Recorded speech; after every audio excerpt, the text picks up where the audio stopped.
अपनात्माओं, परमात्मा कहते हैं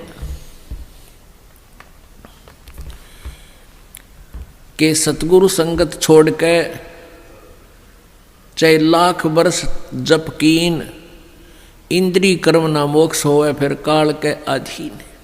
जो भक्त कुछ दिन इस भक्ति को करके किसी भी कारण से दुर्भाग्य उनका होता है, वो विमुख हो जाते हैं, वो भक्ति यहाँ से यहाँ आना छोड़ देते हैं, गुरु जी से उसका अपना संपर्क समाप्त कर लेते हैं। और वो कुछ एक ऐसे नालायक थे, अनजान अनाड़ी थे, वो कहने लगे कि हम तो घर पे भक्ति कर लेंगे। पुण्यात्माओं, परमात्मा कहते हैं सतगुरु संगत छोड़ के अर्चे लाख वर्ष जप कीन, इंद्री कर्म ना मोक्ष होए, ना तो कोई कर्म कटे और ना ही मुक्ति होए, फिर काल के अधीन। पुण्यात्माओं, हमें यहाँ से 21 ब्रह्मांड काल के और सात संग ब्रह्मांड इस परब्रह्म के, इनको पार करके जाना है। और जब यहाँ से भक्ति युक्त प्राणी चलता है, यदि उसके साथ सतगुरु नहीं है, वो नहीं जा सकता 10 कदम भी। रास्ते में पता नहीं कितने कितने बखेड़े हैं। ये काल का बहुत भयंकर जाल है। हमने उन्हीं रास्तों से जाना होता है जैसे हम शरीर में ही हमारे कमल बने हुए हैं। इन कमलों में से हम चलेंगे तो सबसे पहले गणेश जी का लोक आवेगा, और गणेश जी के लोक में हम जाएंगे, गुरु जी साथ होंगे, तो वहाँ आपका अकाउंट क्लियर करा के आपको फिर आगे ले चलेंगे। और यदि सतगुरु साथ नहीं है और आपकी पिछली पुण्य कमाई पिछली है और आप गुरुद्रोही बने नहीं, वैसे भक्ति छोड़ दी, आना बंद कर दिया, तो वो जो पिछले उस दौरान गुरु जी के संपर्क में रहने के दौरान जो तुमने भक्ति की, ये 7 मंत्र की या 2 मंत्र सतनाम की और सार नाम की, तो गणेश जी का जो जाप आपको दिया जाता है उन 7 प्रथम मंत्र में, उस मंत्र की कमाई से आप जी पहले गणेश जी के लोक में जाओगे। और वहाँ पर इतने नाच गाने डांस, बड़ी पता नहीं कितने हर तरह की, यानी आत्मा वहाँ जाती है तो उसका सूक्ष्म शरीर होता है, स्त्री जाती है तो स्त्री वाला ही होता है, पुरुष जाता है तो पुरुष वाला ही होता है। तो प्रत्येक लोक में जाते ही वहाँ हर तरह के नाचने गाने बकवाद, तो अकाउंट कराना तो भूल जाते हैं, उस रेस्टोरेंट में भ्रमित हो जाते हैं। और फिर वहाँ उनको गण बना दिया जाता है, उन्हीं की पुण्य कमाई से वहाँ वो ठाठ करते हैं और सारी बकवाद करते हैं, नाचने गाने डांस, कोई काम में कोई ना, जैसे रेस्टोरेंट में चले गए, वहाँ अपनी पूंजी खर्च होती है, वहाँ कुछ भी बकवाद देखो और खाओ सुनो, तो वो पूंजी नष्ट होते ही वहाँ से बाहर निकाल देंगे। फिर विष्णु के लोक में, विष्णु जी के लोक में जो आपने मंत्र जाप कर रखा है उसकी कमाई समाप्त होती है। फिर शिव के लोक में वो कमाई खत्म होते ही फिर दुर्गा के लोक में, फिर वो कमाई खत्म होते ही फिर आपका जो सतनाम का प्रथम और द्वितीय मंत्र है, प्रथम मंत्र जो ओम नाम है वो ब्रह्म का, फिर ब्रह्म लोक में, और दूसरा जो तत्व मंत्र है उसके लिए इस काल ने अपने एक ब्रह्मांड में ब्रह्मलोक में ही अलग से नकली सतलोक अलखलोक अगमलोक नामी लोक की रचना रच रखी है। उस दूसरे मंत्र की जो सतनाम के अंदर जो 2 मंत्र हैं, उसकी कमाई से उसको ऊपर नकली सतलोक में छोड़ देते हैं। और जिसने तीसरे नाम का भी जाप कर रखा है उसके लिए काल ने वो आगे के अलखलोक और अगमलोक और बना रखे हैं नकली, उनमें पड़ा रहे। और जब इसका कत्ती सारा नाश हो ले भक्ति का, फिर नरक में ठोक देते हैं।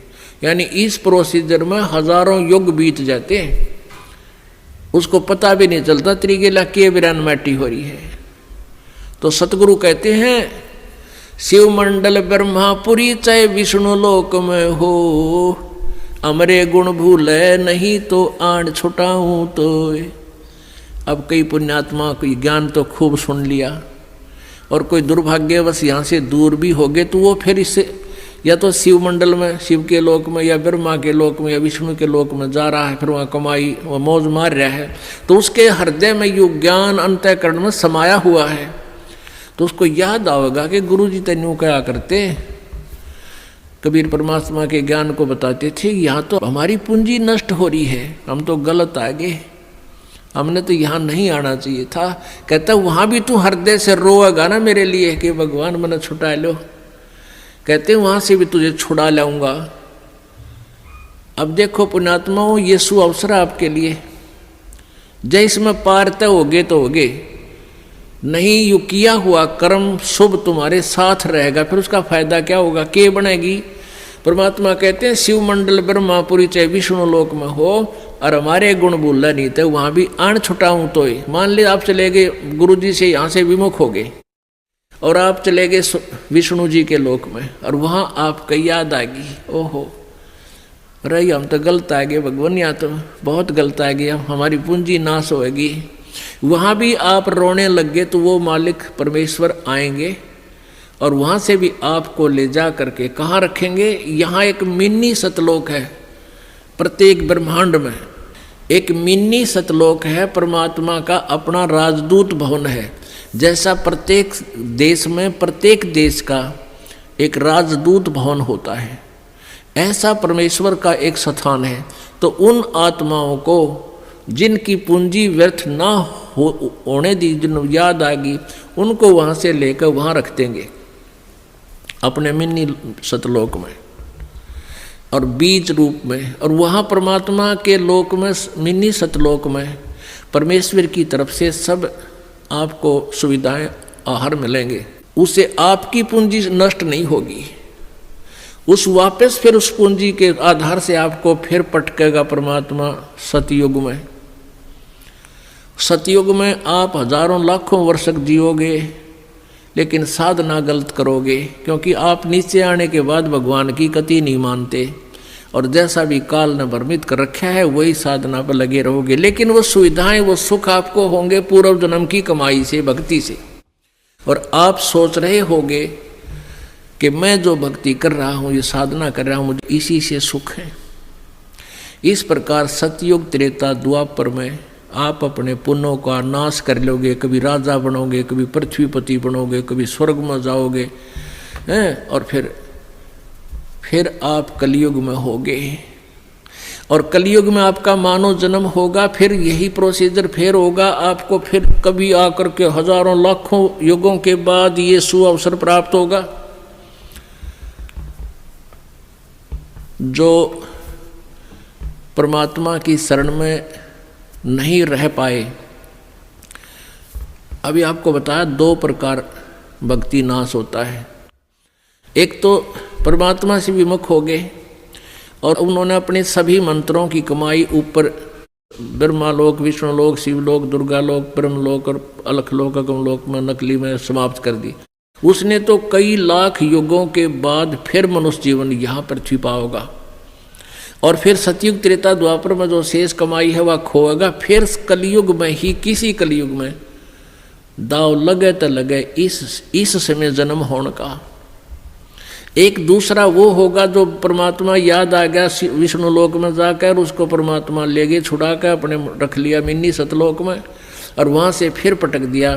तो वो भी सतयुग से जन्म लेता हुआ बीच में राजा, चक्रवर्ती राजा, पता नहीं के बन के अपने पुण्यों को बहुत को नष्ट फिर भी कर लेगा। और फिर कलयुग में इसी समय बिचली पीढ़ी में ही दाव लगेगा, लगे तो लगे ना भी लगे।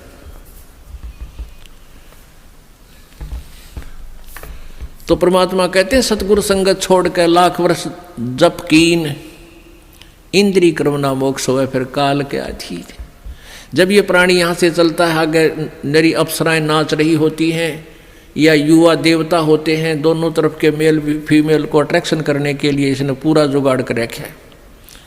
और सबसे बड़ी कमजोरी है इस जीव की, वो फिर भूल जाता है, सब कुछ भूल जाता है और काल के जाल में फंस जाता है।